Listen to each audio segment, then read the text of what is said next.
कोसी नदी के उफान ने बहाई गरजिया मंदिर के पास 15 प्रसाद की दुकानें। जी हां, लगातार हो रही मूसलाधार बारिश ने नैनीताल जिले के रामनगर में तबाही मचा दी है। प्रसिद्ध गरजिया देवी मंदिर के पास स्थित 10 से 15 प्रसाद की दुकानें आज सुबह कोसी नदी के तेज बहाव में बह गई। इस हादसे में गरीब दुकानदारों को बड़ा आर्थिक नुकसान उठाना पड़ा है। बीते 2 दिनों से लगातार हो रही बारिश के कारण कोसी नदी का जलस्तर लगातार बढ़ता नजर आ रहा है। स्थानीय प्रशासन और मंदिर से जुड़े लोगों को पहले ही सचेत किया था। गरजिया मंदिर के पुजारी जितेंद्र पांडे ने बताया कि देर रात ही प्रसाद विक्रेताओं को नदी के उफान के बारे में चेतावनी दी गई थी। कई दुकानदारों ने समय रहते अपना सामान सुरक्षित निकाल लिया, लेकिन कुछ व्यापारी सामान नहीं हटा पाए। सुबह का मंजर था डरावना। प्रत्यक्षदर्शियों के अनुसार सुबह होते ही कोसी नदी का बहाव अचानक तेज हो गया। नदी का पानी दुकानों तक पहुंचा और कुछ ही मिनटों में लकड़ी और टीन की बनी यह अस्थायी दुकानें बह गई। मौके पर मौजूद लोगों ने मोबाइल कैमरों से इस दृश्य को कैद कर लिया, जिसमें नदी के तेज बहाव के साथ दुकानें बहती नजर आ रही हैं। दुकान विक्रेता शिबू पांडे ने बताया करीब 10 से 15 दुकानदारों की दुकानें बह गई हैं। ज्यादातर ने अपना सामान निकाल लिया था, लेकिन कुछ लोग सामान नहीं निकाल पाए। आज सुबह नदी का जलस्तर अचानक बढ़ा, जिससे यह नुकसान हुआ है। गरीब प्रसाद विक्रेताओं के लिए बहुत बड़ी मार है, क्योंकि उनकी रोजी रोटी इन्हीं दुकानों पर निर्भर रहती है। इसी कड़ी को देखते हुए रामनगर प्रशासन भी अलर्ट मोड पे नजर आ रहा है। मौके पर पहुंचे स्थानीय प्रशासनिक अधिकारियों ने हालात का जायजा लिया और प्रभावित दुकानदारों से नुकसान और आकलन करने को कहा। कोसी नदी का जलस्तर अभी भी ऊंचा बना हुआ है, जिसके चलते गरजिया मंदिर तक पहुंचने वाले श्रद्धालुओं को सावधानी बरतने की सलाह दी गई है। देखिए वीडियो। दिन से मौसम थोड़ा बिगड़ा है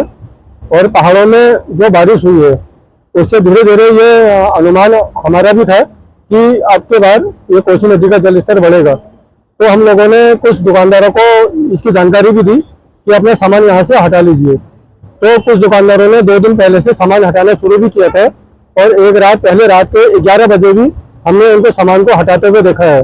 और लास्ट में कोसी नदी का जो जल स्तर बढ़ना शुरू हुआ, ये दूसरे या तीसरे फेज में ये ज्यादा पानी की मात्रा ज्यादा बढ़ गई, जिसकी वजह से कुछ दुकानें हैं जो वहां पर पानी में बह गई थी और अधिकांश लोगों ने अपना आधा सामान आराम से बचा लिया था। कोई जान माल का कोई भी किसी भी प्रकार का खतरा नहीं हुआ। ये रात 2 दिनों से लगातार बारिश होने के कारण दिन में 12 बजे बहुत तेज पानी आया है, जिससे कि दुकानदारों का जो दुकानें बनी थी नीचे मंदिरों के पास, उसमें 15 से 20 दुकानें थी, जिसमें से 10-12 दुकानें बह गई हैं।